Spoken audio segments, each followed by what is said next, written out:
Wesh, bande d'enfoirés. C'est Doc Mike avec la raposphère, vous connaissez, non? Street Talk. Bon, aujourd'hui, j'ai deux invités spéciaux. Hein, à ma droite, le Masta Sensei, celui de tout part. Je te laisse te présenter. À ce qui paraît. Ah, la raposphère, c'est ça le hood. Un membre de la raposphère. Pourquoi tu dis pas ton blaze alors que... Un membre de la raposphère. Bien présenté et représenté par Doc Mike. Donc on est venu participer au En provenance du Talk. En provenance du Havre. Ok, d'accord. Tout droit. Et à ma gauche, j'ai mon gars. Moi, c'est Omar, artiste, rappeur du Havre. Ok. Bon, tu vas te présenter aujourd'hui, on peut te découvrir et tu vas nous raconter un peu ton parcours. Commence par quoi? Bah, ton enfance, où tu as grandi, tu viens d'où? Moi, je suis un mec du Havre. J'ai grandi à Paris jusqu'à mes 10 piges. Et après, je suis arrivé au Havre.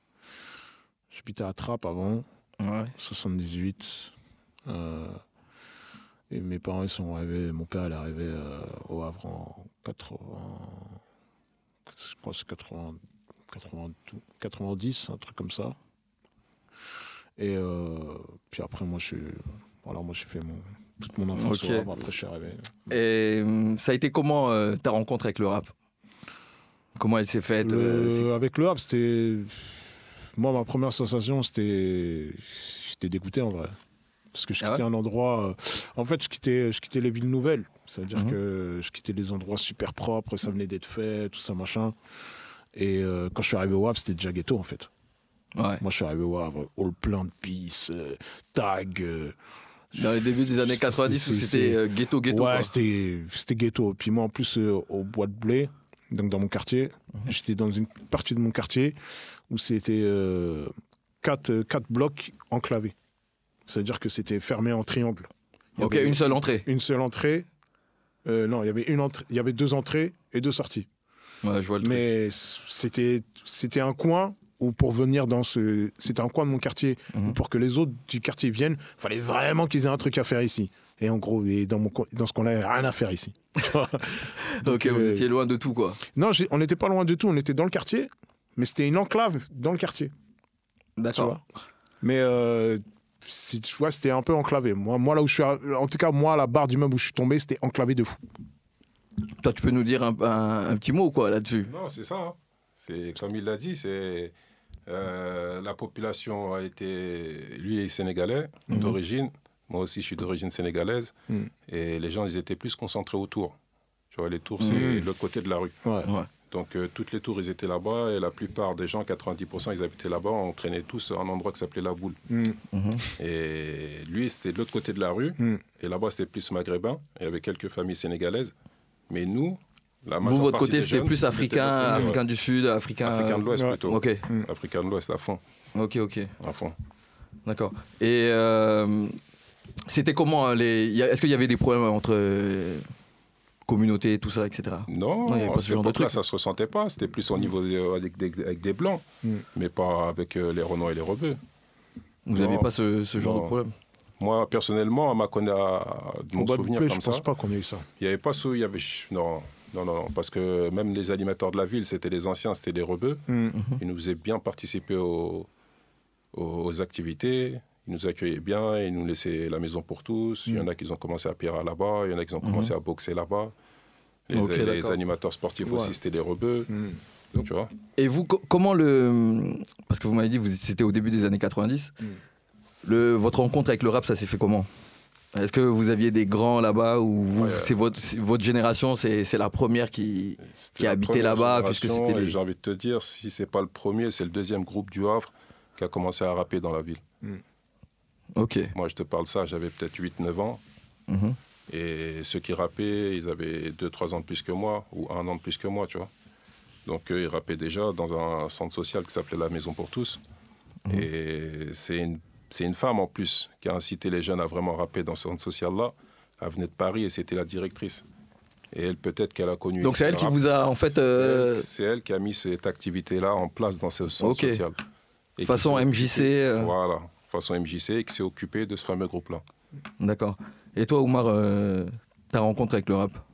Moi, la rencontre avec le rap, bah, c'est un peu... Moi, je les voyais eux, mais quand je les voyais, je me disais pas que je pouvais le faire. J'étais un petit peu, tu vois. Moi, quand je les voyais, je me disais pas que je pouvais le faire. C'était pas encore... c'était pas démocratisé ni rien, tu vois. Mais moi, et après, et c'est quand vrai truc, je crois que... Vraiment, moi, je me suis dit, ça, c'est du rap. Tu vois, je crois que c'est Wu-Tang, je crois. Wu-Tang. Mais je me suis pas pris Wu-Tang quand c'est sorti. Je me suis pris... Bien après. Après, tu vois. Mais c'est vraiment le truc, je me suis dit, ah ouais, ça, c'est du rap. Et c'est ça qui t'a fait kiffer? Ça, c'est T'as chopé le virus comme ça. Ouais, de ouf. Ok, d'accord. Et c'était quoi tes influences à cette époque-là? Moi, à cette époque-là, t'écoutais tout, t'écoutes les trucs de merde là qui passent j'ai envie de dire qui passent à la radio. J'avais des rebeux qui habitaient au-dessus de chez moi, eux, ils avaient vraiment des grands refs, tu vois, genre qu'ils avaient la vingtaine, 25 ans, 30 ans. Ils écoutaient Bob Marley, ils écoutaient, comment ça s'appelle, un groupe de funk là, Cool Up the Gang, ouais. Ça, ils écoutaient ça. Donc moi, je traînais avec leurs petits refs, ça veut dire que je connaissais plutôt ça et les trucs de merde qui passaient à la télé, tu vois, à l'époque, tu vois. Mais j'étais pas... j'écoutais pas du rap en me disant c'est du rap, tu vois, les trucs de rap. Je veux dire, tu t'écoutais ça comme ça, quoi. J'écoutais ça comme ça, tu vois. Sans être passionné. C'est pas que j'étais pas passionné, mais c'est pas ça qui m'a fait rentrer dans la musique. D'accord. Et c'est quoi qui t'a fait rentrer C'est quand que t'as écrit, par exemple, ton premier texte? Le truc de... C'est après Wu-Tang, en fait. Mais j'étais dans un truc où, putain, les bâtards, ils font ça en anglais. Je vais faire comment, moi? Tu vois, et j'étais en train de... Et je connaissais pas le rap français. T'avais pas des références en français? J'avais pas de référence en français.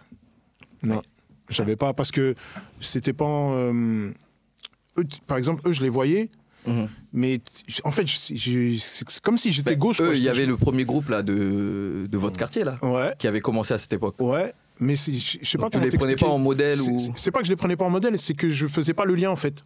C'est super chelou ce que je te dis. Ah ouais. Mais je faisais pas le lien parce encore. Que justement là je vois pas puisque tu écoutais Wu-Tang, eux non, ils rappaient. C'est après. Enfin, ouais, non. Mais moi c'est après, tu vois. Et eux ils étaient des... Je sais pas comment t'expliquer. J'ai pas fait le lien tout de suite en fait. D'accord. Et moi après comme je suis un... J'aimais quand même bien écrire et tout, j'aimais bien le français, les trucs, les machins. C'est plus un pote à moi, donc on parlait de lui tout à l'heure, un pote à moi qui s'appelait Vince, qui m'a dit ouais, je fais un atelier rap et tout, nanana, avec des gens d'un quartier voisin et tout. Tu veux venir avec moi et tout? Donc moi je les suivais en fait. Et c'est là que je me suis découvert un truc de en fait c'est ce que je fais, c'est du rap en fait, ouais, dans l'écriture et tout machin, c'est du rap et tout machin. Et après de là j'ai appris les mesures et après là j'ai connecté avec plus tard j'ai connecté avec les mecs de mon quartier, tu vois. D'accord, ok. Et ta première apparition sur disque bah elle arrive quand? Bien après ça ou pendant que vous faites vos ateliers, vous enregistrez des trucs? Ah ouais, on enregistre des trucs, mais c'est genre un CD vierge. D'accord. Tu vois, c'est un CD vierge. Tiens, t'as fait ton atelier, ouais, puis tu fais tourner, tu fais écouter autour de toi et tout, tu vois, c'est un peu ça, tu vois. D'accord, ok. Et pendant cela, le premier groupe là, que vous aviez dans votre quartier, là, c'en était où? Eux, ils avaient une exposition, ils tournaient? Ouais, ils ont toujours rappé, tu vois. Après, tu connais, à l'époque, c'était plus au moment des fêtes de la musique, les fêtes de quartier, que les gens ils se produisaient sur scène, tu vois. Ou un concert, si tu avais la chance de faire un concert dans la ville, comme aller à Coquereville, etc., dans un autre quartier de la ville, tu vois. Mais sinon, ils ont toujours été à la salle maison sociale, là où je te dis, la maison pour tous, toujours en train de rapper, ils étaient plusieurs, tu vois. Mais il n'y avait pas de projet de sortie à cette époque-là, c'était très tôt de ce que je te parle, là, parce qu'eux, ils ont commencé à rapper en 89, 90. Donc à cette époque-là, déjà... on te branchait un micro sur une grande, comme ça, là, sur une grande baffe, là, et vas-y, tu rappais dans une salle, tu vois. Ça parlait pas de faire un projet ou, tu vois, avoir une petite maquette, déjà, c'était bien. D'accord, ok. Tu vois, c'est après qu'ils ont fait les projets dans les années 2000. Tu vois ce que je veux te dire? Et toi, à ce moment-là, est-ce que pour toi, le rap, ça devient quelque chose de possible? Tu te dis que ouais, vas-y, je vais sortir un disque ou... Non, je suis dans le même état d'esprit en fait. Je suis dans un truc où j'écris pour m'enregistrer. Je me rappelle, pour m'enregistrer, je prends 2 pauses cassettes, un avec l'instru et un truc. Tu rappes au milieu, tu vois. Puis après, tu te fais. Moi, c'est comme ça que je faisais, tu vois. C'était une passion, c'était un plaisir. Les gens, ils kiffaient le rap. Ils ne voyaient pas de carrière, ils ne voyaient pas de. C'est système D, ça. Ben oui. Tu vois. Donc, comme tu dis, il n'y avait pas de plan de carrière, en fait. C'était juste pour le kiff. Ils kiffaient, ils avaient un groupe, ils rappaient entre eux. Chacun avait son profil, chacun avait son, tu vois, son truc. Non, ils étaient chauds. Ouais. Vraiment, ils étaient chauds. Ouais, de ouf. Là, ils étaient chauds. Et toi, à cette époque, quand là, tu commences à poser, à enregistrer, c'est quoi tes références? Et tout ça, les mecs, ils avaient 11, 12 ans. Ils avaient maximum, le mec, il avait 12 ans. Tu vois ce que je veux dire? Ça veut dire ça a varié entre 9 et 12 ans. C'était déjà des petits prodiges, quoi. T'as compris. Ok. Et dans la ville, ils en ont inspiré beaucoup. Réellement. D'accord. Et donc toi, à quel moment tu commences à te dire, ouais, vas-y, je veux faire des disques, je veux faire limite carrière, en fait? Oh, ça vient tard. Hein. Ça vient tard, c'est genre 2000... je sais pas, les années 2010, un peu avant peut-être. Entre 2005 et 2010, dans ces eaux-là, tu vois. C'est là que je me dis, ah ouais, quand même. C'est un vrai truc, quoi. Et c'est à ce moment que tu rencontres Dean Record ou Dean Record, en fait, quand je te parle de l'atelier rap en question, c'était Nécessité qui faisait ça. Et Nécessité, en fait, c'est les fondateurs de Dean Record. C'est eux qui faisaient l'atelier rap auquel moi je suis allé. Les ateliers MAO. D'accord. Tu vois, voilà, c'est ça. Musique assistée par ordinateur, incroyable. La rêve de fou. Ah, ils connaissent les gens, ils connaissent. Et ouais, donc du coup, moi, c'est là-bas que je rencontre pour la première fois Salsa, Proof, machin et tout ça. Et on va même dire la salle parce qu'elle est emblématique, je crois que c'est Charlie Chaplin. Ouais, le Clec Charlie Chaplin, ça s'appelait comme ça. Et moi, c'est là-bas que c'est via mon pote, en allant à cet atelier-là, que eux, je les rencontre. Donc, en fait, je les connais depuis super longtemps, tu vois. D'accord. Okay. Mais mon entrée chez eux, elle se fait pas tout de suite. D'accord. Et lorsque tu te rapproches d'eux pour entamer ta carrière de rap, eux, ils se rappellent de toi ou bien vous êtes toujours restés en contact? Non, on est toujours, entre guillemets, on est toujours restés en contact parce qu'il y a des membres de comment ça s'appelle, de Dean Records, les artistes comme Brave par exemple, quand ils sortaient leur premier projet, tout ça machin, on se croisait, ah tiens, viens, tu veux venir écouter chez moi, on va sortir un truc. J'allais chez lui. Okay. Moi, je suis pas de son quartier, on n'est pas du même quartier à la base. Mais lui, comme il est comme ça, puis moi, il sait que je fais du son, il m'a truc comme ça, il m'a attrapé comme ça. Tiers-Monde, donc avec qui il formait Boucher Double, c'est un mec avec qui on a été dans la même école à un moment donné. Donc, tu vois, j'ai des liens, on a des liens comme ça. Et Salsa, qui est le fondateur du Dean Record, lui, comme j'ai commencé l'atelier rap, entre guillemets, avec eux, il a toujours eu un œil, il a toujours aimé bien ce que je faisais. Et des fois, il me passait des coups de fil en me disant ouais, j'ai écouté le son que t'as sorti, parce que des fois, je sortais des sons et tout ça, machin, les gens se faisaient tourner. J'ai écouté le son, c'est une dinguerie, machin. Et il raccrochait comme ça. Et moi, dans ma chaise, je me dis, il est fou, lui. Il est dingue, lui. Il m'appelle pour me dire que je suis lourd et après, il fait rien. Tu vois ce que je veux dire? Et je me disais des trucs, je lui disais pas, mais je me disais, wesh. Et c'est à quel moment qu'il t'approche pour te dire, ouais, vas-y, tu veux signer avec nous? 2014. Ok. 2014. En 2014, il vient me voir et tout. Puis on me dit, ouais, là, j'ai décidé d'ouvrir le label. Quelques années avant, il avait signé à Livor. Et ils avaient déjà sorti les projets de Medine. Bah, oui, Medine, il avait déjà une carrière, moi, quand j'arrive. Okay. Medine, il avait 10 ans qu'il était dans le truc déjà, non? Hein? Ouais. 2004-2005, leur premier. Ouais. Si donc, moi, 2014, ouais, c'est ça. C'est ça. Mais toi, en fait, moi, ce que je veux comprendre, en fait, c'est le processus.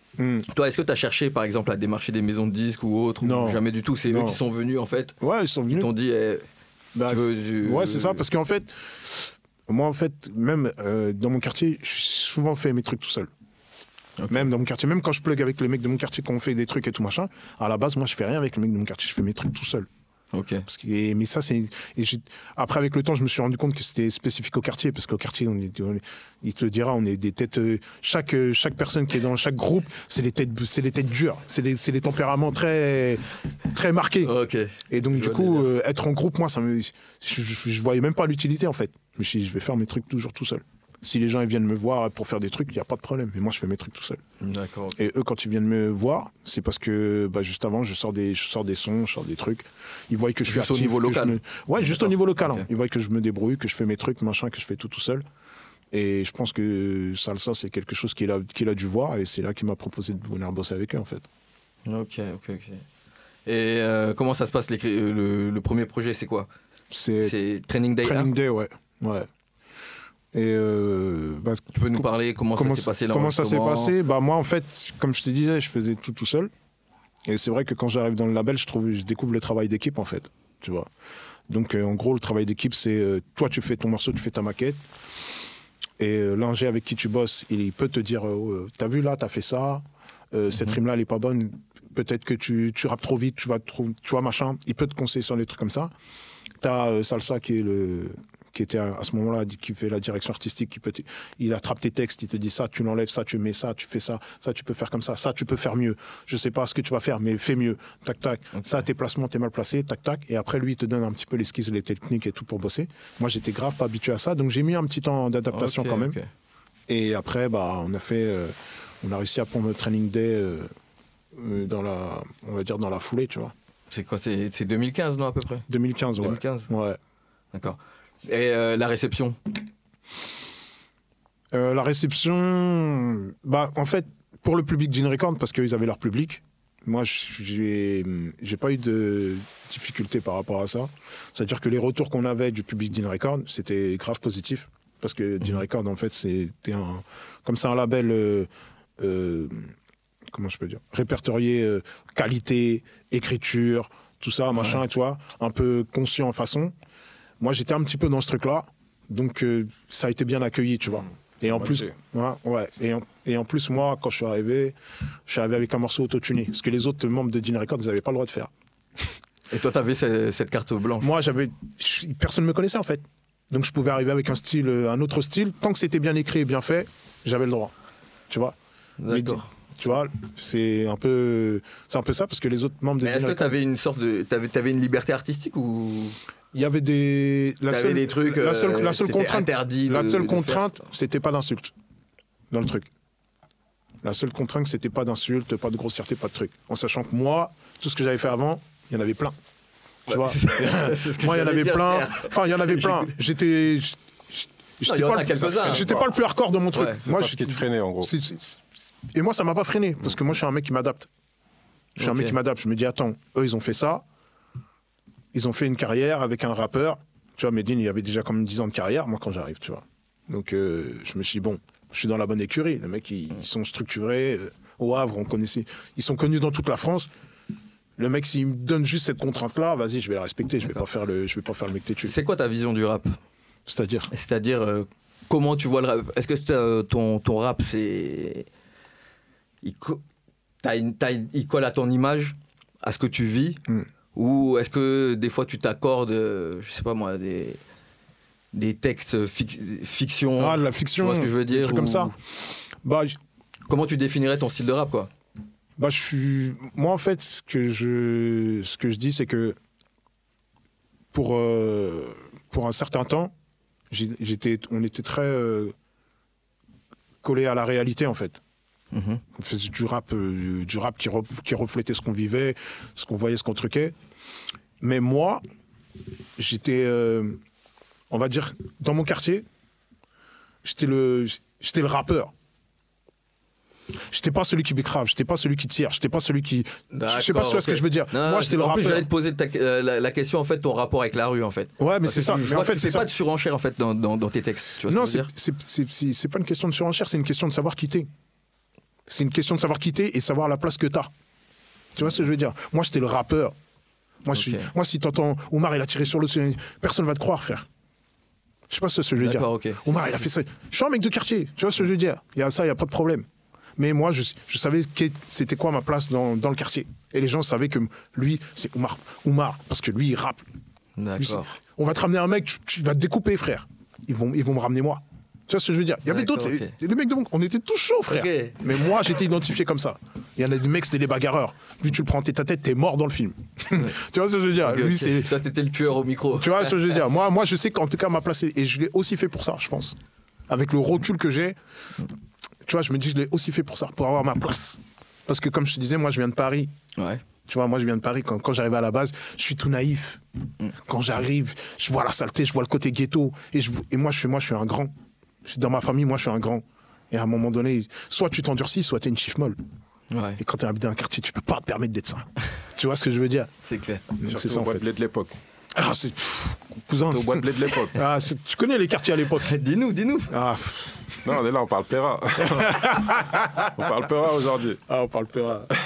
On parle Péra, mais ouais. Non, c'est important. C'est important de connaître le contexte aussi, tu vois. Non, mais voilà, justement, parle-nous-en.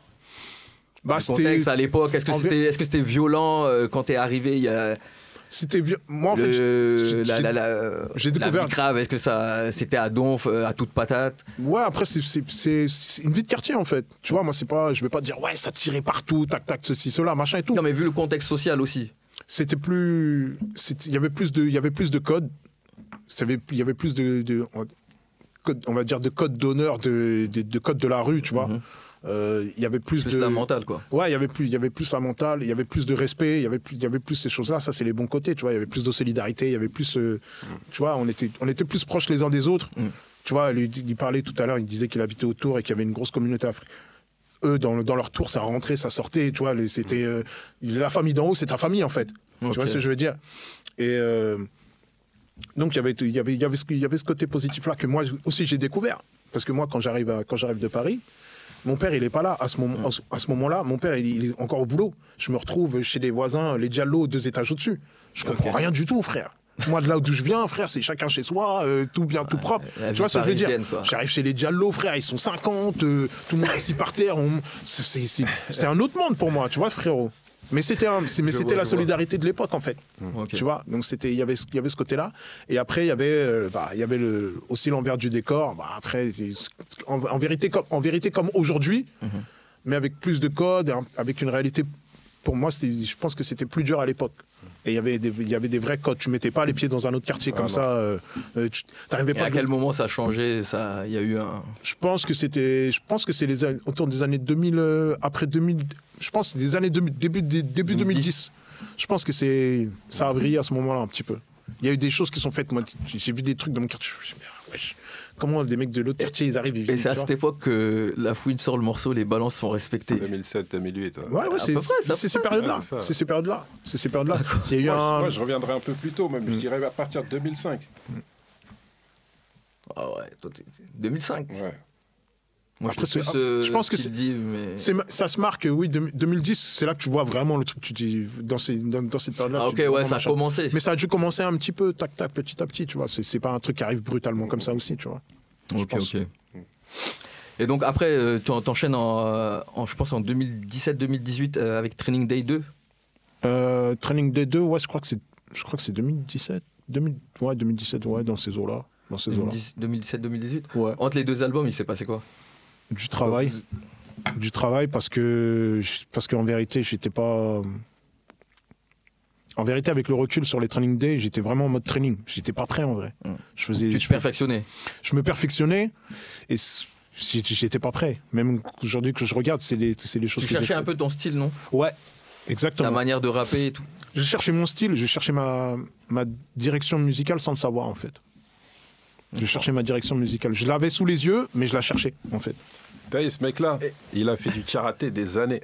Son karaté, c'était le Peura. T'as vu, comme il t'a dit tout à l'heure, là. Lui, son identité, c'était le rap. Et on savait, t'as vu, son nom à l'ancienne avant Oumar, c'était Oumar Flow. Oumar Flow. T'as capté. Ça veut dire, depuis le départ, comme il t'a dit, il faisait ses trucs tout seul, il rappait tout seul avec son pote Vince. Il y avait un autre Kemé, que j'ai plus le blaze. Mais de son côté. Et il y avait le New Star Posse qui est devenu l'Assemblée après. Eux, ils rappaient de leur côté. T'as compris? Mais comme il t'a dit, même autant qu'avec les mecs du Mont-Gaillard, comme Medine, etc., Tiers-Monde, tout le monde se connaît à cette époque-là, les mecs de Coquerie, tout le monde sait qui fait quoi. Et il y en a qui sont identifiés Peura. Et quand je te dis ça, je remonte dans les années, je sais pas moi, j'ai envie de te dire 97, 98, tu vois ou pas? Okay. Et jusqu'à pendant des dizaines d'années, quinzaines d'années, les mecs, ils sont que dedans. que dedans. C'est des mecs, t'as vu, moi... Ils sont passionnés, quoi. C'est même plus de la passion, c'est passion mélangée à je ne sais quoi, tu vois ce que je veux dire. C'est un mec, t'as vu, il a un casque, là, on parle avec un casque, mais même dans sa vie, il a marché longtemps avec un casque, il écoute du Peura à fond, t'as capté. Ok, je vois le délire. C'est... Vas-y, ils sont là depuis longtemps, tu vois. Depuis ils ont roulé leur boss. Très longtemps, carrément. D'accord. Et est-ce que, comment il s'appelle, les mecs de Dean Record t'ont aidé, en fait, à trouver ton style? Ou c'est toi, au bout d'un moment, après Training Day 2, parce que moi, je vois une différence entre Training Day 2, tu vois, et Trauma 1. Tu vois, je sens qu'il y a une grosse évolution, en tout cas. Ouais, bah en fait, entre Training Day 2 et Trauma 1, je cherche encore, en fait. Même là, sur les traumas, je cherche encore. Mais entre Training Day 2 et Trauma 1, il y a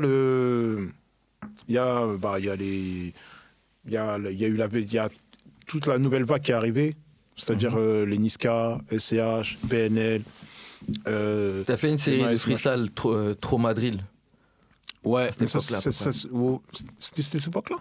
Non, je crois que c'est après. C'est un peu après, mais. Je crois que c'est après. C'est à cette époque qu'il y a la drill, la trap, tout ça qui, mais en fait, à fond. Toi, tu t'es pris cette vague-là ou... De Training Day 2 au Trauma, en vérité, il y a beaucoup de choses. Il y a beaucoup de choses qui se passent dans le rap. Et moi, je t'ai dit, Dieu l'a fait que je suis très patient et que j'arrive à m'adapter assez rapidement. Je capte tout de suite si je dois m'adapter ou si je dois pas m'adapter ou si je dois garder mes trucs et tout. Et en fait, non, moi, à chaque fois que le rap est là, en plus, le rap, à partir de là, 2017, ça va très vite. Il y a toujours, tous les ans, il y a des nouvelles tendances. C'est n'importe quoi. Et moi, en fait, j'arrive à m'adapter, à m'adapter ou à pas m'adapter, justement. À savoir s'il y a des trucs qui sont bons ou pas. Et donc, en fait, ces projets-là, à chaque fois, c'est du taf. Nouveau flow, nouvelle manière de poser, nouveau langage, le truc. Tu vois, donc, en fait, à chaque fois, c'est le temps que je mets pas à sortir des projets, c'est les temps que je mets à m'adapter, en fait. D'accord, ok. Et comment tu as l'idée du... Parce que Trauma, pour ceux qui ne savent pas, c'est une trilogie. Comment tu arrives avec le concept, en fait, l'idée de faire... En plus, Trauma 1, c'est un EP, Trauma 2, c'est un EP, et Trauma 3, tu balances l'album. Mais en fait, Trauma... calculé ou... Ouais, non, c'était voulu, dans le sens où Trauma, c'était genre... on arrive, il y a deux... Il y a deux volets sur Trauma. Il y a le côté trauma, on vient, on traumatise les gens. Il faut que les mecs, quand ils écoutent, ils soient traumatisés. Et il y a le côté aussi trauma en mode, on est tous des êtres humains, chacun vit avec ses traumas. Comment on compose avec ça quand on avance dans la vie. En fait, c'est ces deux trucs-là. Et moi, après, je parle, quand je suis sur ce volet-là, je pars aussi du constat, comment moi je le projette en tant que Renoir, en tant que mec de quartier, en tant que tu vois déjà pourquoi d'origine machin. Déjà peut-être il y a des gens qui vont se poser la question pourquoi Trauma. Trauma parce que consciemment ou inconsciemment tu vis avec en fait. Tu n'as pas besoin de... Quand je dis trauma, c'est pas genre trauma, t'as fait un pet en bécane en voiture et tu es traumatisé. Ouais, c'est ça que je dis. Dans le skit, c'est que chacun il vit avec ses petites blessures, avec ses petites failles. Un mec a grandi son daron, il n'était pas là. C'est les petits trucs qui... Tu vois, des petites blessures en fait. Des petites blessures ou des grosses blessures. Mais chacun il vit avec ça. Il n'y a pas un être humain qui ne vit pas avec ce genre de trucs-là. Tu vois ce que je veux dire? Ouais. Et donc moi, on est parti de ça en fait. C'est pour ça qu'on a appelé cette série La Trauma, parce que c'est quelque chose qui est assez universel pour que ça soit compris par tout le monde, en fait. Aussi. Okay. Et le choix des titres, par exemple, dans Trauma 1, t'as le morceau Yeezy. Tu peux développer? Yeezy, en vrai, c'est de la branlette, hein, je te cache pas. Yeezy, c'est de la branlette. On a fait Off-White, on s'est dit bien, on fait Yeezy. Faut pas chercher midi à 14h, hein, je te le dis tout de suite. Hein. On a fait Off-White, en fait, je vais te dire la vérité. J'étais au studio, j'ai fait Off-White et le morceau Migos. J'avais fait ces deux morceaux-là. Et quand on a fait Off-White, on s'est dit, wow, Off-White, ça tue. Ça faisait partie de mon adaptation, en fait. Et quand on a fait Off-White et Migos, le téléphone, il a commencé à sonner, tu vois. Ah le téléphone, ouais, Maison 10, tout ça. Non, ouais, lui, machin et tout. On s'est dit, vas-y. T'as eu des propositions? Ouais, on a eu des propositions et tout, de distrib, de trucs de machin. Après, ça, c'est ça qui a plus ou moins géré, tu vois. Attends, il faut qu'on revienne déjà avec Dean Record. T'as un contrat d'artiste? C'est comment? En fait, moi, j'étais signé en... Ouais, c'était un contrat en édition, je crois. En édition, tu peux expliquer, ça consiste à quoi? Bah, l'édition, en fait, c'était droit d'auteur, d'interprète. et quand tu gagnes de l'argent par rapport à ça, et bah selon le contrat que tu as négocié, en général c'est 50-50. Tu vois, tu touches ta part et le label qui te produit, bah, il touche 50% de la part. Oh, l'autre moitié, voilà. Ok, d'accord. C'est pas un contrat d'artiste Non, contrat d'artiste, c'est tu signes l'artiste et tu fais tout de A à Z. D'accord. Mais eux, Dean Record, est-ce qu'ils s'occupent de ta promo, par exemple Ouais, ils s'occupaient de la promo. Ils s'occupaient de la promo, mais comme on a vite signé, c'est la distrib, bah, du coup, c'était une distrib entre guillemets où ils s'occupaient justement de mettre sur les plateformes, de faire les promos sur les réseaux, sur les trucs et tout, tu vois. D'accord, ok. T'as signé à partir de quel moment? Moi, j'ai signé à partir de 2019, je crois. Ouais, 2019. D'accord, juste avant Trauma 1, quoi. Ouais, c'est ça. D'accord, c'est à partir de là que tu signes distrib. Ok. D'accord. Bah, en fait, parce que Off-White et Migos, ça nous a permis de signer. Et quand on a signé, c'est là qu'on a sorti Yeezy. On s'est dit, Off-White, ça marchait bien, on fait Yeezy. Ok, d'accord. T'as capté. Et tu peux nous parler du morceau Cauchemar? Moi, je kiffe ce morceau. Ouais, Cauchemar. Allez l'écouter. Hein. Cauchemar. Ah, c'est le morceau. Ouais, en fait, la drill venait d'arriver, tout ça, machin. Et moi, je voulais faire un morceau de drill, en fait. Et après, je trouvais pas le refrain et tout. Et les gens, ils aiment bien Wesh Omar, Fini et Cauchemar. Ils aiment bien me balancer ça. Donc, je me suis dit, tiens, ça pourrait faire le refrain et tout, machin. Donc, j'ai calé un petit peu le truc comme ça. Et c'est là que j'ai commencé à apprendre les skills aussi de drill, tu vois. Parce que pour le faire, il fallait que je tape un petit peu ma gymnastique par rapport à ça. Et quand j'ai découvert le truc, je me suis dit, putain, c'est lourd. C'est là. Toi, c'est un truc que tu kiffes, la drill? Ouais, c'est un truc que... après, je suis un peu comme tout le monde, tu vois. Et Pop Smoke, qui nous a mis dedans, le bâtard, tu vois. Moi, je connais. Moi, RIP, Pop Smoke. Je vais pas faire le menteur ici. Hein. Moi, j'entendais la drill. C'est mon gars. J'entendais la drill, qu'il y avait de la drill comment il s'appelle, au Royaume-Uni. Ouais. Mais il faut dire la vérité, personne ne les calculait, les spectacles et je sais pas quoi. Ils avaient leur économie, ils avaient leur truc, ils étaient lourds dans leur coin, mais c'était dans leur coin, frère. Les Quins, ils les calculaient pas, nous on les calculait pas, ils étaient dans leur truc. Après, c'est vraiment avec Pop Smoke. C'est Pop Smoke quand il est arrivé, frère. Il a pris le juice, il a fait sa sauce là, façon 50, tac, tac, machin. C'est parti. Tout le monde en même temps. C'était jusqu'en Angleterre. Même tous ceux qui n'étaient pas connus, enfin qui étaient là mais qui n'étaient pas connus, ils ont profité de Ils ont profité de fou. De sa lumière pour que tu vois, ça se mette. Mais toi, ça a été quoi tes références, toi, dans le rap américain? Dans le rap carry? Ouais. Je t'ai dit Wu-Tang. Wu-Tang, ouais, déjà. Moi, ça a été Wu-Tang. Après, c'est Mobb Deep, après c'est 50, après il y a eu Dipset, après il y a les. Je sais pas, il y a qui encore que je peux te dire comme ça. Après il y a Pac, mais Pac, si frère, Pac c'est tellement au-delà du rap, lui frère, que lui c'est un peu comme Mohamed Ali, les mecs tu vois, ils vont au-delà de la musique, quoi. Ouais, ça va au-delà de la musique. Tu les classes plus. Ouais, tu peux plus. Ouais, 50. Et puis après, il y a eu qui encore après 50, il y a pas. Après 50, j'ai pas eu trop de. C'est le trou noir après 50. Après 50, c'est le trou. Et franchement, pour moi, c'est le trou noir. Jusqu'à Pop Smoke. Jusqu'à Pop Smoke. Après, il y en a, ils vont dire, ouais, mais attends. Non, je l'ai menti. Il y a Lil Wayne. Moi, Lil Wayne. Lequel? Moi, je suis arrivé à Lil Wayne à les mixtapes qu'il faisait avant entre Carter 2 et Carter 3. Moi, je suis arrivé à ce moment-là. Au top du top. Moi, c'est à ce moment-là que je suis arrivé. Moi, à partir de Carter 4, j'ai décroché. Non, mais Carter... non, mais attends, doucement. Carter 3, il était là-haut. Non, moi, le 4. C'est à partir du 4 que... Que quoi? Que j'ai décroché un peu. Ah oui, mais moi aussi. Moi aussi, j'ai décroché après, parce qu'après, il y a ces enfants qui sont arrivés. Donc, les Young Thug, tout ça, machin, les Travis Scott, c'est ses enfants. Tu vois ce que je veux dire? Pour les Lil Pump, tout ça. Même Future, tout ça, c'est ses enfants. Future. Moi, puis Lil Wayne, c'est le GOAT. Et Lil Wayne, attends. Gros. Là, faut respecter Lil Wayne. Lil Wayne, c'est... On va faire un aparté, là. Non. Future, c'est le petit de Lil Wayne. Future, c'est le petit de Lil Wayne. Si tu demandes à Future, moi, je suis sûr, il va te dire, Lil Wayne, c'est mon grand. Je suis sûr. Drake, même Drake, il va dire ça. Non, Drake, oui. Drake, Lil Wayne, c'est son père, même. Il n'y a pas Lil Wayne, il n'y a pas Future. Sache-le.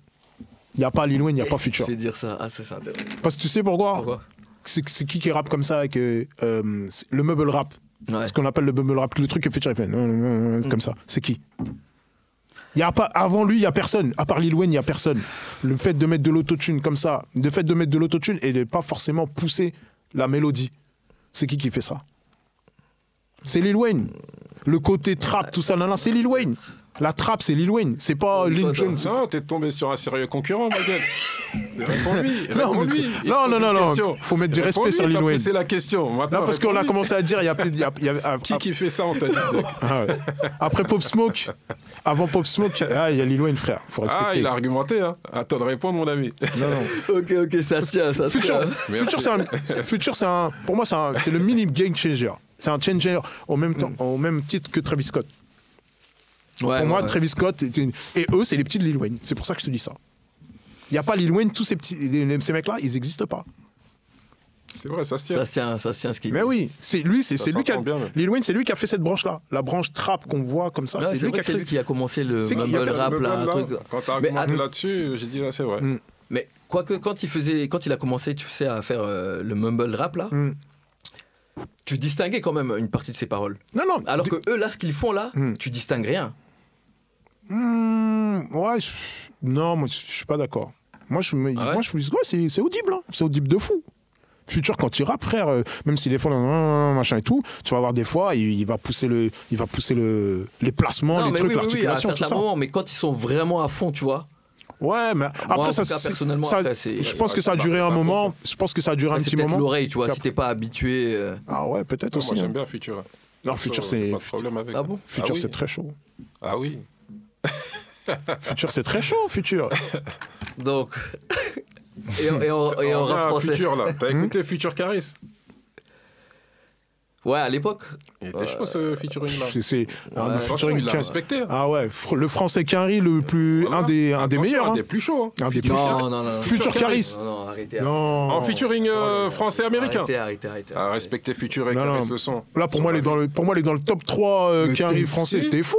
Mais t'es un ouf! Ah ouais, moi je suis normal. Future Caris, Caris, ah ouais. Attention. Français Quinry, attention. Arrêtez ça, les mecs. Ouais, si tu mets qui? Un jour, on va faire un spécial truc. Mais non, mais tu mets qui? Là, tu mets. Top 3? Ouais. I Am Sons of Men. Solar Guru. All Quinry. Rekwan. Et en 3. All Quinry, Rekwan. Ouais. Ouais, c'est vrai. Ouais, ça avait marqué. Non, ça avait marqué. Moi, perso, je l'ai écouté, je me le suis pas pris. Non, il est chaud. Moi, quand c'était ça, franchement, je me le suis pas pris. Il est chaud. Franchement, je me le suis pas pris. Il est chaud ce son-là. Il est bien, mais je me le suis pas. Moi, quand c'est sorti ça, j'ai écouté, je me suis pas dit la dinguerie. C'est une dinguerie parce qu'il est fait avec Rekwan pour la symbolique et tout. Non, mais le morceau en lui-même. Après, si c'est juste pour la symbolique. Moi, je trouve que pour moi, l'affiche, elle était plus forte que le morceau. Pour moi, l'affiche, je te dis comme je pense. Après, c'est moi, hein, mais il y en a plein qui vont penser comme toi, tu vois ce que je veux dire. Non, après, en troisième morceau, je sais pas, moi, je te dirais NTM Naz. Ouais. NTM Naz, c'est. Ouais. On est d'accord. Ouais, on est d'accord. Ouais. Future Caris. Non, il est chaud leur son. Non, il faut pas dire qu'il est pas chaud. Je vais l'écouter, mais. Non, il est chaud. Dans ma vie, il est chaud, arrête. Tu peux le réécouter même 100 fois, je te dis, il est chaud le son. Sur ma vie, ça va marquer en tout cas. Ah, t'es fou. Non.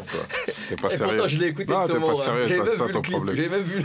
Justement, même le clip, il est bon. Je l'avais vu. Ah, pas le making-of, le clip en lui-même. Ouais. Non, bah, je réécouterai. Quand il se met comme ça, là, il dit.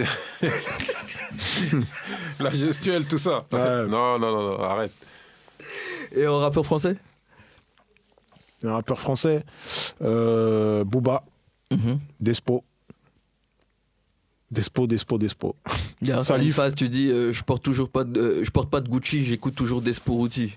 Ah, ouais. C'est trop chaud. Mais jusqu'à aujourd'hui, des fois, tu sais quoi, gros, des fois quand j'écris, des fois je me mets convictions suicidaires, normal. Ouais, ça t'inspire, ça te plonge. Je me dis, attends, je me mettais pendant quelques jours là, il faut que. Je connais le truc par cœur, mais cousin, non. Classique. C'est trop. C'est en fait ce que j'aimais bien dans Desporuti, en tout cas dans cet album-là et tout, c'est que t'as vu, nous, on fait du rap. Ça veut dire qu'on est une musique on est arrivé en choquant les gens. Ouais, mais ils ont pas le droit de dire ça. Ouais, mais pourquoi ils tiennent de tels propos, pourquoi ceci, pourquoi cela. Despo, il arrivait à choquer les gens, il arrivait même à choquer le rap. Même les gens du rap, ils étaient oh non, lui c'est non. Quand il fait le morceau avec Nesbill, œil au beurre noir, le racisme entre Renoir et Rebeu, qui fait ça? Il y a personne. Quand déjà, il est arrivé avec arrêter. Il parle de arrêter. Je pense que tout le monde sait. Non, mais tout le monde a trouvé. Ils se sont dit, c'est qui ce que. Ça, c'est du rap de constat. Arrêtez de fumer des joints quand le daron y passe. Des trucs de fou, frère. Des trucs que nous, on vivait. On se dit, mais non, lui, c'est trop. Et lui, il arrivait, et je te dis, lui, il arrivait à choquer des rappeurs. Il n'avait pas de tabou, lui. Il n'avait pas de tabou. Il n'a pas de tabou, ce que met. Et moi, c'est pour ça que j'ai des complications à de l'écouter. Parce qu'il n'a pas de tabou. Il y a des moments, il va te dire une dinguerie, tu sais que c'est vrai. Hein. Mais voilà, tellement que t'es élevé autrement, t'es éduqué autrement, ça rentre pas dans ton oreille. Tu le rejettes, le truc. Ouais, tu peux pas. Mais il a raison. Hein. Mais choquer les rappeurs. T'es éduqué autrement, t'as d'autres trucs, donc tu le rejettes. C'est pour ça que je l'écoute pas trop, moi. Mais je sais qu'il est bon. Non, il est dingue. Tu vois ce qu'il dit? Il a pas de tabou. C'est exactement ça. Tout ce que tu dis pas, lui va le dire. Dis pas des trucs comme ça, cousin. Voilà. Tu vois, on a des codes. Des codes de la. Il y a des trucs.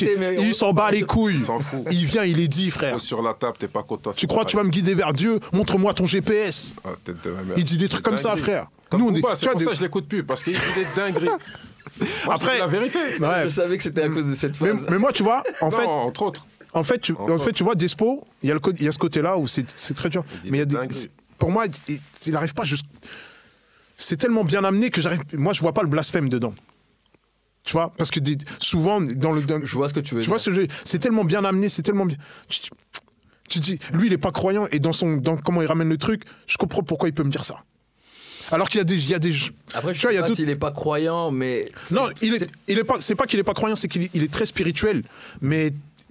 Et tu vois, il y a la religion et il y a la spiritualité. C'est deux choses différentes. Ouais. Tu vois, la spiritualité, c'est tout ce qui va avoir attrait à, on va dire, à la transcendance, à ton lien vers Dieu. Tu vois ce que je veux dire? Tout c'est dans la verticalité. C'est ça la spiritualité. Tu vois?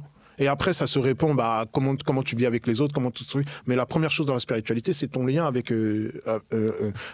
Dieu. Tu vois? Et la religion, c'est les codes, c'est comment les dogmes, tous ces trucs-là. Et ça, souvent, une fois que l'être humain a mis les mains dedans, il s'en arrange un petit peu, il fait un petit peu des trucs. Et des fois, il fait des trucs bizarres qui sont pas en lien avec justement la spiritualité qui normalement est censée t'amener dans le bon sens. Et lui, il était capable de mettre ça dans son rap. Et moi, c'est ça que je trouve fort. Moi, je suis croyant et tout, et je vois trop ce qu'il dit. Parce qu'il y a plein de gens, quand il est arrivé, il a pensé comme ça. Ouais. Qu'ils ont pensé comme ça. Tu vois, mais il peut pas dire ça. Mais comment il vient, il parle de Dieu, il dit ça. Mais voilà, il a abordé des thèmes qui étaient très compliqués. Et moi, c'est pour ça que Despo, je le mets en 2 tout de suite. Et en plus, il vient, il rappe même pas dans les temps. Vous rappez là, genre, vous êtes technique. Je m'en bats les couilles. Wesh, mes frères, non, il y a des trucs pour la rime forcément, non, etc. Tu vois. Il fait l'accent. C'est l'accent. Dans l'interprétation. Et ce qu'il disait, l'écriture. Ouais, l'écriture. C'est l'accent et l'écriture. Jusqu'à aujourd'hui, tu l'écoutes. Ce qui choque les gens, c'est l'accent qu'il avait, qu'il a ramené, plus l'écriture, sans tabou. Sans tabou. Il y a plein de rappeurs qui nous ont une écriture de fou, mais lui, il n'avait pas de tabou, frérot. Ouais, c'est vrai. Ouais, c'est ça. Et moi, c'est pour ça que je t'ai dit Booba, Despo. Et Salif. Après, il y a Salif. Salif, c'est Mac Taylor. Medine un peu. Medine, c'est venu plus tard, tu vois. Mais Salif, Mac Taylor. Moi, c'est plutôt Kerry. Plutôt cette veine-là. Rof aussi. D'accord. Mais j'étais plus Kerry que Rof, tu vois. Alors que. Explique ton concert, là, première partie, je l'entends souvent. Mais c'est ça que j'allais dire. T'as fait une première partie de Kerry James en plus. Ah, oui. En fait, ça, c'était. Ça, c'était. Mais en plus, j'y étais. C'était son. C'était quoi, son zénith. Je m'en rappelle. En fait, Kerry, comment ça arrive? C'est moi, je suis au studio, je suis en train d'écrire et tout. Et en fait, ce qui se passe, c'est que à ce moment-là, moi, en interne, c'est un peu compliqué. Parce que le développement, c'est dur. Salsa, il me fait comprendre que vas-y, c'est compliqué, tout ça, machin. Mais Salsa, il part en vacances. Il part pas en vacances, il part en séminaire avec Tefa, donc le producteur de Kerry à l'époque, là. Et Brave. Je crois qu'ils vont bosser au State et tout. Et moi, je suis un peu tuba, tout ça, machin. Je me dis, oh putain, c'est chaud et tout, le développement. Peut-être que je vais sauter, tout ça, là, je vais faire comment? Le lendemain, je me dis, bon, nique sa mère, je vais au studio. J'allais tout le temps au studio, j'étais tout le temps là-bas. J'y vais, j'envoie un son. Et Salsa qui est avec Tefa et tout, ils écoutent. Et il dit ouais, oh, putain c'est chaud et tout, c'est Tefa qui dit ça et tout. Il écoute une fois, deux fois, plusieurs fois dans la journée et tout. Puis à la fin avant de rentrer, Tefa il dit à Manda Salsa si je peux bien écrire pour Kerry. C'est de là que ça commence. Salsa il vient, il me dit ça, je dis bah ouais frère, tu crois que je vais dire non quoi cousin? Frère, je sais qui j'ai en face de moi, je vais dire oui tout de suite. Et du coup je commence à écrire pour Kerry. Et quand j'écris pour Kerry, ce qui se passe c'est que dans l'un des morceaux, Kerry il écoute le morceau, il dit ah putain le morceau il est trop chaud. C'est pour quel album, rappelle? Je rappe encore. Je rappe encore Okay. Pour cet album-là. Et en gros, Kerry veut que je pose avec lui sur un des morceaux dans l'album. Donc c'est ce que je fais et tout machin. Et comme ça se passe bien et tout, je vais au studio, je rencontre Kerry, tout ça, on parle, on discute. Plus tard, Kerry me dit... On fait comme si c'était normal, tout ça. T'as capté. Mais c'est une dinguerie. Non. Je me souviens de ce morceau qu'ils ont fait. Après l'avoir rencontré, tout ça, machin, et bah, il me dit, ouais, bah, là, on va faire le Zénith, tout ça, machin, est-ce que t'es chaud de faire la première partie, en fait? Et c'est de là que je fais sa première partie, en ayant écrit pour lui, machin. Franchement, lourd de fou, tu vois. Ouais, c'est une bonne chose. Ouais, c'était... Mais ça t'a pas étonné qu'on te demande d'écrire pour Kerry? Non, parce que Kerry, il était en train de faire son film. Il était déjà dans des trucs... je savais qu'il faisait du théâtre, des trucs machin et tout. Et puis là, il était dans son film. Et en gros, bah... Frère, Et comment ça se passait en fait? T'écrivais, tu lui envoyais ou ouais, tu rappais les textes Moi, j'écrivais, je faisais comme si j'enregistrais un son pour moi. Ok. Moi, des fois, je recevais les instrus. Et des fois, je recevais les instrus avec des top lines. Et des fois, du coup, j'écrivais, je bossais comme ça en fait. J'écrivais, j'enregistrais. Quand il y avait des top lines, j'essayais de suivre la top line. Je l'ai envoyé. Et puis après, il y a eu un moment où c'est lui qui validait, qui disait... Et c'est lui avec Tefa, je pense. Ils devaient faire leur propre truc, savoir ce qu'ils gardaient, ce qu'ils gardaient pas, tu vois. Donc voilà, moi j'ai fait ça comme ça. Puis après, à un moment donné, je suis venu à Paris. Là, on s'est rencontrés, tout ça, on a discuté. On a continué à bosser encore, jusqu'à ce que l'album il sorte. Et puis après, voilà, tu vois. Vous avez fait le morceau Gang? On a fait le morceau Gang, ouais. On a fait le morceau Gang. J'avais écrit... il avait fait un morceau avec Fianso. Et le morceau avec Soul King. Je crois que c'est ces deux auteurs que j'ai écrit. C'est ce morceau-là que t'as écrit? Ouais. Après, il a gardé des trucs, il a enlevé des trucs, il a remis machin et tout. Mais en gros, dans les... la phrase qu'il dit sur Jules, c'est moi qui lui passe. Ok. Le morceau avec Soul King, le couplet, le flow du couplet, c'est moi. Il y a quelques trucs qu'il a repris au niveau des paroles et tout machin. Donc ouais, ça s'est goupillé comme ça, tu vois. Okay. Franchement, c'était une bonne expérience. Okay. Et puis c'est là que tu vois ça t'a ouvert les portes, ça, au niveau des maisons de disques aussi? Non, parce que les mecs, c'était dans un... Après, il faut être réaliste, c'est un business aussi, tu vois. C'est-à-dire que toi, tu viens... tu plugues avec les mecs, on est des mecs de quartier, on se machin et tout. T'as dit quoi? T'as bien lu les contrats quand t'as fait tout ça? J'ai pris mon bif. Ouais. J'ai pris mon bif. J'ai pris mon billet, tu vois. Et tu le fais toujours, ça? Ça, je peux le faire. Mais après, il faut que les gens te sollicitent. Il faut que les gens te sollicitent. C'est-à-dire, demain, il y a un mec qui m'appelle pour me dire fais-le, je le fais, tu vois. Parce que ça, c'est une force, tu vois, ça se monnaie. C'est comme tout maintenant, tu vois. Il y a des top liners, il y a des mecs qui écrivent, il y a des mecs qui font des sons. Voilà, tu vois. C'est une bonne chose. Ouais, de fou. Non, franchement, belle expérience. Puis c'est là que tu vois que les mecs comme Kerry James, frérot, j'ai écrit un texte, il est venu, il l'a pris, il est rentré dans la cabine, j'ai dit, ah ouais, 20 ans de rap dans les pattes, frère, tu peux faire ce que tu veux, cousin. Les mecs, ils sont très chauds. Ah ouais, ils l'ont tellement fait que ils ont des facilités, tu vois. C'est huilé. Ouais, parce que t'as des mecs qui peuvent pas rapper des textes écrits par d'autres gens. Hein. Non, c'est fini, ça, je pense. Hein. C'est fini. Ça. Après, c'est pas tout le monde qui peut faire ça. Hein.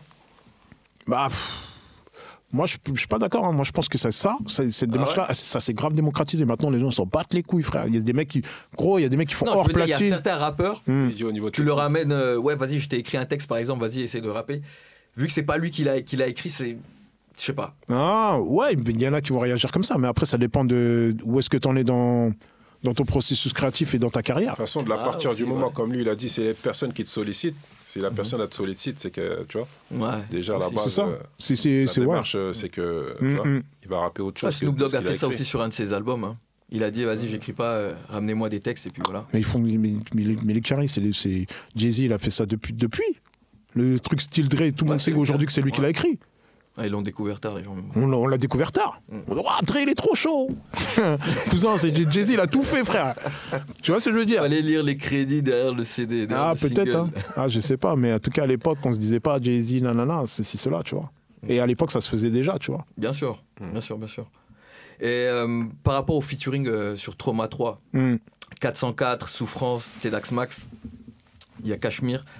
Les connexions, elles sont faites comment? Souffrance et Tedax Max, c'est les mecs que j'ai captés sur Insta. Souffrance, parce que j'avais vu son rentre dans le cercle, il avait fait rentre dans le cercle. Je dis, waouh, le bâtard, putain. Je l'ai plugué. C'est sur Planète Rap, moi. Tu vois. Ouais, c'était sur le Planète Rap, moi, que j'ai. Et on parlait de ça tout à l'heure. Découvert, Très chaud. Arrêtez là, le arrêté de oh là, c'était incroyable. Et moi, je l'ai découvert comme ça, je lui ai envoyé un petit message, mais ça remontait. Hein. Genre, même pas genre truc, genre, oh, très chaud le truc. Basta. 2 ans passent, tac tac, je me dis, ah, tac, je vais l'appeler, tu vois, je vais lui envoyer un message, nanana. Et lui, tout de suite, ouais, vas-y, nanana, envoie-moi le son, il n'y a pas de problème. Direct. Tu vois, en fait, il Pas de chichi. n'y a pas de baratin. Mais en fait, on est dans une catégorie de rap où on regarde la performance des mecs. Okay. Moi, je suis dans une catégorie de rap où si le mec il est chaud, je dis oh putain, il est chaud. Ok, vous reconnaissez, vous savez que c'est la même chose avec 404 et Tedax Max en fait. Avec Tedax Max, c'est pareil. Et Tedax Max, après je l'ai rencontré, j'ai l'impression que c'était un mec de mon quartier. Voilà, c'était fluide de fou. C'était un Renoir comme nous. Laisse tomber, frère. C'était fluide de malade. Laisse tomber. On s'est rencontrés, on a fait le truc à distance. Après qu'on s'est rencontrés, on a grave plugué. Même quand aujourd'hui on se parle, on parle de tout et n'importe quoi. 404, c'est un mec du quartier. C'est un mec de chez nous. Parce qu'en fait, la famille de son père, c'est une famille de mon quartier. Ouais. Ok, d'accord. Tu vois. Et donc on se connaît. En fait, moi je trouve que c'est cohérent en fait. Ces trois featuring là que je trouve que vous êtes un peu dans le même moule et tout ça. C'est ça. Vous faites du rap. Le même microcosme. Ouais, voilà. C'est ça. Propose exactement, qualité et textuellement. Ouais, exactement, voilà. Exactement. C'est ça le truc. Ouais, c'est ça. Et c'est ça qui a fait que ça. C'était fluide en fait. Ouais, après, Tedax Max, je sais pas combien de temps il est dans le circuit, tu vois. Mais Souffrance, tu vois bien que ça fait longtemps qu'il rappe, tu vois. Tedax Max, je pense qu'il a commencé à sortir des projets peut-être vers 2018, un truc comme ça. Ah ouais. En tout cas, moi, c'est comme c'est. Non, moi, je l'ai découvert avec lui. Je l'ai découvert avec lui. Il est très fort, il est très fort. Ouais, très chaud. Il est chaud, il est chaud. Et comment t'as eu l'idée de faire le cypher? Très chaud le cypher aussi. Ouais. Ah, ça c'était. Ah ouais, avec du flow. C'est incroyable. Avec du flow. Ouais, le cypher. La sélection déjà. Ça. Ouais, bah après la sélection, c'est. Tu connais, les mecs, tu leur dis. On s'était fait l'idée, on s'était dit, un clip, c'est trop d'argent pour ce que ça ramène. Et moi, je fais pas de vues. C'est-à-dire, moi, je fais 100 000 vues, 150 000 vues. C'est que dalle en vrai, tu vois. Donc, et puis un clip, c'est 3 balles, 4 balles, 5 balles. On est monté jusqu'à 10 balles des fois sur des clips et tout. Flemme de mettre autant d'argent. Ouais. Flemme de mettre autant d'argent. Ah oui, ça fait mal, tu vois. Le résultat, il est pas. Et le résultat en termes de vues, même de retombées, même si c'est pas les vues, c'est en termes de retombées médiatiques et tout ça, machin, c'était pas ouf. Donc on s'est dit, vas-y, Le retour sur investissement. Vas-y, frère, c'est quoi? Il y a que dalle là, cousin. Viens, on arrête de faire des clips, mais on va faire quoi si on fait pas de clips? Venez, on fait un freestyle. Je dis, ah ouais, freestyle, ça peut être lourd. Et du coup, je me suis dit, vas-y, on va faire une table ronde. Et on voulait faire un grunt. C'est de là que l'idée a part. On voulait faire un grunt. Donc après, bah, tu contactes l'équipe de grunt, tout ça. Les mecs, ils te laissent en vue. Vas-y, frère. Ah ouais? Cousin, ils prennent pas tout le monde. Et tu crois que ça se bouscule pas à leur porte pour faire un grunt? Un grunt, c'est des gens. Ils ont fait des trucs, quand ça fait 15 ans que tu as fait ton truc et que quand ça commence à marcher, tout le monde vient taper à ta porte. Tu n'es pas obligé de répondre à tout le monde. Maintenant, c'est toi, tu choisis, tu fais ce que tu veux. Du choix. Tu vois ce que je veux dire? Et Grunt, moi, je peux même pas leur en vouloir en vrai. Parce que c'est le business, c'est comme ça. T'as pas de ressenti par rapport à... Non. Parce que demain, peut-être que moi, je vais être. Demain, si je suis en haut, je vais pas dire oui à tout le monde. Je suis pas Mère Teresa, frère. Non, mais par rapport à ce que tu proposes, est-ce que eux ils mettent en avant tout ça, etc. C'est cohérent aussi. Moi, je suis pas dans leur tête, je suis pas dans leur équipe. Peut-être qu'ils ont pas le temps, peut-être qu'il y a eu des problèmes techniques, peut-être qu'ils n'avaient pas envie. Frérot, ils ont le droit. Ok. Et donc, vu qu'ils ont pas répondu, donc vous vous êtes comme dit, ils ont pas répondu, on va le faire nous-mêmes. Pourquoi tu vas attendre après des gens? T'es en capacité de le faire toi-même, fais-le toi-même. Ouais, en plus c'était une bonne idée en plus. Ouais, tu vois ce que je veux dire? Et on est parti de là. Après, j'ai dit attends, je vais inviter qui? Après, il y avait les gars, Souffrance était Dax Max qui était déjà chaud. Souffrance peut-être un peu moins parce que Souffrance il avait déjà son actu, c'était un peu redu. Et puis après, Medine, un coup de fil c'est réglé. Parce que Medine c'est le frérot, tu vois. Dès que j'ai besoin de lui, il est toujours là, tu vois. Et Ben PLG, comment Ben PLG, je l'ai contacté, il m'a dit ouais, non, il a essayé de voir. Et après, nos équipes, après, c'est la prod qui a plus son manager et mon chef de projet qui se sont gérés ensemble. Mais sur le principe, il était d'accord, tu vois. Et Jewel Hussein, c'est une ancienne collègue à nous, Wafa Mamesh, donc, qui travaille à la BCDR du son, qui fait plein de trucs dans le rap et tout sur Paname et tout. Et qui est éditorialiste, qui a une boîte d'édition de bouquins, de machin. C'est une Renault, non, c'est une Rebeu. Wafa. Et elle, en fait, quand elle a travaillé à Dean Record un moment, et elle n'arrêtait pas de me parler de Jewel Hussein. Jewel Hussein, ouais, il est super fort. Mais moi, je connaissais pas du tout. Et en fait, quand j'ai écouté Jewel Hussein, c'était pas la même catégorie de rap que moi. C'est-à-dire que lui, c'était très, très smooth, très élégant, mais très, tu vois, cool. On va dire cool, tu vois. Ça me fait penser à du Super DC's. Tu vois, c'est très cool, très truc comme ça. Et moi, c'est pas ce que j'écoute. Jewel, quand tu me dis Super DC, ok, d'accord. Tu vois, c'est pas ce que j'écoute, moi. Moi, ça me parlait pas. Mais elle me parlait tout le temps de lui. Et je me suis dit, attends, je vais l'inviter, tu vois. Parce que même en écoutant, je sais que c'est un kicker. J'écoute quand même sa musique, je sais que c'est un kicker. Donc c'est là que je me dis que je vais réunir tous ces gens-là. Et après, à la fin, quand j'appelle Souffrance, j'ai dit, il y a lui. Je dis, cousin, je vais venir, j'arrive. Tu vois. Et après, la tablée, elle s'est faite comme ça. Et puis en vérité, la vérité, c'est que tout le monde savait que tout le monde rappait. Donc frère, tu sors ton meilleur texte et cousin, te trouve pas parce que cousin, ça va pas te rater sur les commentaires. Hein. Tu vois ce que je veux dire? Gangbang lyrical. Ah frère, t'es obligé, tu vois. Tu veux faire, si tu veux être bon dans ce que tu fais, il faut te confronter à des gens qui sont bons, quoi. C'est clair. Tu vois. Putain, on arrive presque à la fin, bordel. Déjà? Ouais, le temps il passe vite. Mais ça va vite ton truc là. On peut parler comme ça 3 heures. Hein. Non, mais tu vas revenir. Mais attends, pour finir, on va parler de l'actu là. Ton œil sur l'actu, sur les émeutes, tout ça. Sur l'actu, l'actualité sociale et tout. Ouais, l'actu sociale. Franchement, il n'y a pas grand chose à dire, hein, à part que c'est un éternel recommencement. Franchement, il n'y a pas grand chose à dire. Hein. 2005. Ça a chauffé un peu chez vous là? Un peu. Ouais, un peu. Ouais, ça a chauffé un peu parce que là, moi, je vais dire un truc. Je suis allé à la mosquée. Le prêche du vendredi, l'imam, il l'avait à la gorge, quoi. Tu vois. Ah ouais? Parce que justement, ils se sont pris à une mosquée voisine, tu vois. Donc là, c'est. Ouais, là, c'est.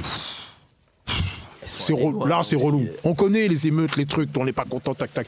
2005, tu vois, même, les années 90. Il y en a eu dans les années 90, quand ça partait de Lyon, là, je ne sais plus ce qui s'était passé là-bas, vers là-bas, tout ça. Puis après, il y a eu. Après, il y a eu la marche des beurs, non? C'est pas le truc là? Ouais, je crois que ça, c'est la marche des beurs, c'est encore avant. Je crois qu'il y a eu des émeutes dans les années 90. Après, il y a eu la marche des beurs. Tu vois, c'est un éternel recommencement, en vrai. En vérité. Tu vois, la dernière fois que ça avait pété, c'était 2005. Ouais, la dernière fois, c'était 2005. Frère, on est 20 ans après et c'est toujours la même chose. Sauf que là, c'est filmé. Tu vois ce que je veux dire? Sauf que là, c'est filmé. Là, toute la France a vu. Nous, ce qu'on connaît depuis qu'on est petit, toute la France a vu. Mais nous, on connaît ça depuis. Nous, c'est pas comme si c'était un événement inédit, quoi. Tu vois ce que je veux dire? Nous, on a eu un frérot de la Marouche qui a pris 10 balles dans le corps, frère. Parce qu'il avait agressé les keufs. Au couteau. 10 balles. Tu mets pas, frère. Mais le mec, il t'agresse avec un couteau, tu lui 10 balles. Tu vois ce que je veux dire? Et ça, je te parle, c'était pas dans les années 80, hein, je te parle de trucs dans les années 2000. Hein. Tu vois ce que je veux dire? Ouais. C'est un éternel recommencement. 2011, je crois bien. Les émeutes, c'est un éternel recommencement, c'est ça qu'il faut se dire. Non, je disais c'était en 2011. Ouais, c'est ça. C'est 2011, ouais. Abdoulaye Kamara. Ouais, exactement. Ouais. Est-ce que vous pensez que la France peut enfin, ou va enfin, bon, je pose la question, mais je me fais pas d'illusions, moi, perso, hein, va enfin, en fait, parler du racisme institutionnel de la police? Pourquoi faire? Non, tu peux. Pour enfin avouer les choses. Non, ils peuvent pas. Ils peuvent pas. Ah non, c'est impossible. Je t'explique un truc. Regarde. En France, là, il y a eu la police des nègres, il y a eu la police des noirs, il y a eu la police des arabes. Oui.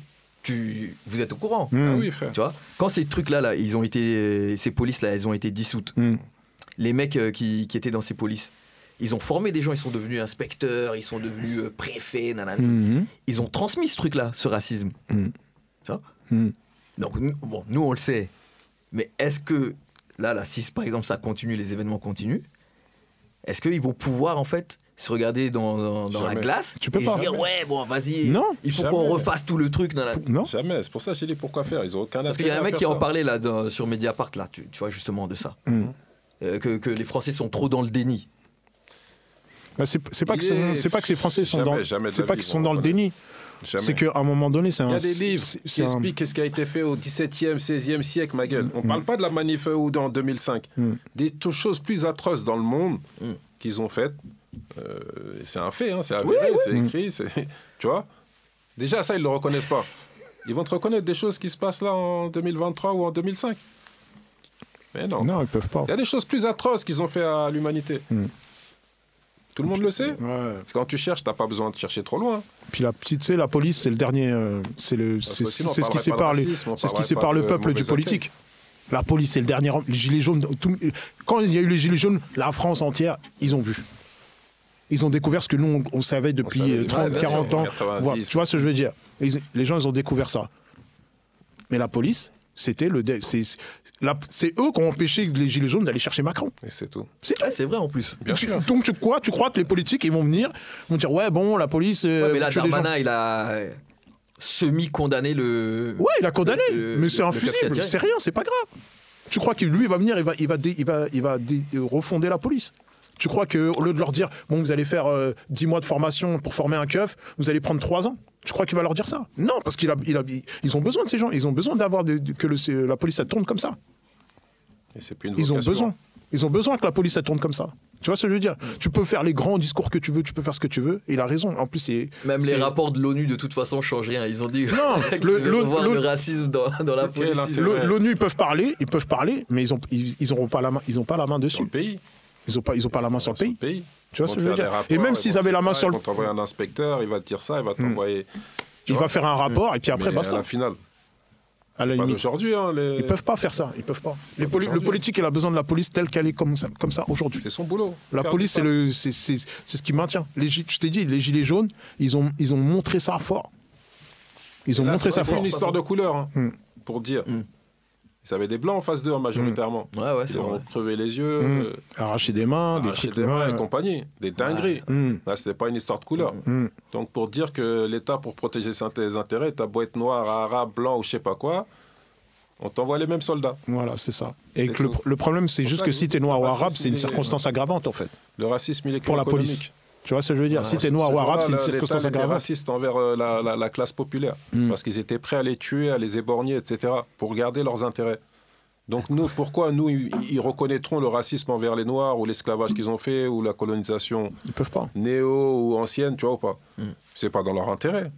La police, ça changera pas. Les gens qui meurent comme le petit Naël, là, la police assassine en toute impunité. Ça se finit en statistique, ça se finit en symbole.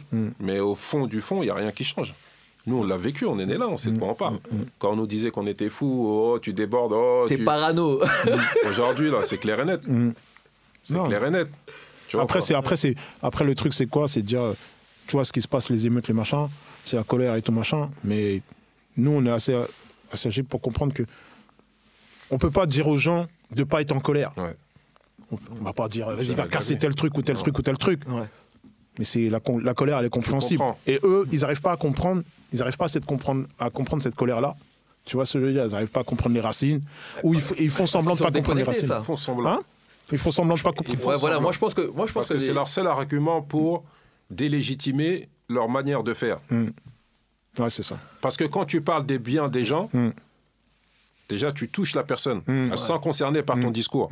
Donc tu vas la toucher. Le politique, c'est ça, quand il te parle, il faut qu'il te touche. Tu comprends? Ils n'ont pas parlé de démocratie, ils n'ont pas parlé de république, ils n'ont pas parlé de droit. Ils parlent de biens matériaux, biens matériels. T'as compris? C'est parce que c'est les gens, ils ont perdu une maison, ils ont perdu une boutique, ils ont perdu une voiture, donc ils se sentent concernés par ton discours. À chaque fois, ils te captivent. C'était ça le mot-clé là, pendant les jours là, tu vois. Mais au fond du fond, là, Ça, ils savent très bien que ça va repartir comme en 47. T'inquiète pas. Eux, ils sont patients. Ils sont patients. Pour l'instant, il faut juste... Là, vous pensez que ça va se calmer, là? Frérot. Et le rendez-vous de samedi, là, qu'ils ont donné, là, samedi à 23h. Qui a donné un rendez-vous à samedi? Qui a donné rendez-vous? On se donne rendez-vous. Je suis pas au courant de cette histoire. Je suis pas au courant de cette histoire. C'est encore une salade incroyable, ça. Il y a un message qui passe sur Snap et tout, et qui dit rendez-vous toutes les banlieues, tout ça, etc. Samedi 23h sur les champs. Ah ouais? Parce qu'il paraît, il y a des mecs de Marseille même qui sont montés. Hein. Ah ouais? Ah ouais, bon bah écoute. Ah, il y aura rien. Je sais pas. Hein. Je sais pas, la banlieue influence Paname, Paname influence le monde. Hein. C'est comme ça que ça se passe. Ah, c'est comme ça. Hein. Bon, en tout cas, Oumar, Steph, ce fut un plaisir de te rencontrer. C'est gentil, mon ref. Et t'as un petit mot pour les auditeurs ou quoi? Allez streamer Trauma 3, c'est pas fini. C'est un putain d'album, les mecs. Très bon album. C'est la Raposphère, certifié par la Raposphère. Certifié par la Raposphère. Très quality. Ok, les mecs, n'oubliez pas, la rue te guette. C'est ça aussi. Yes.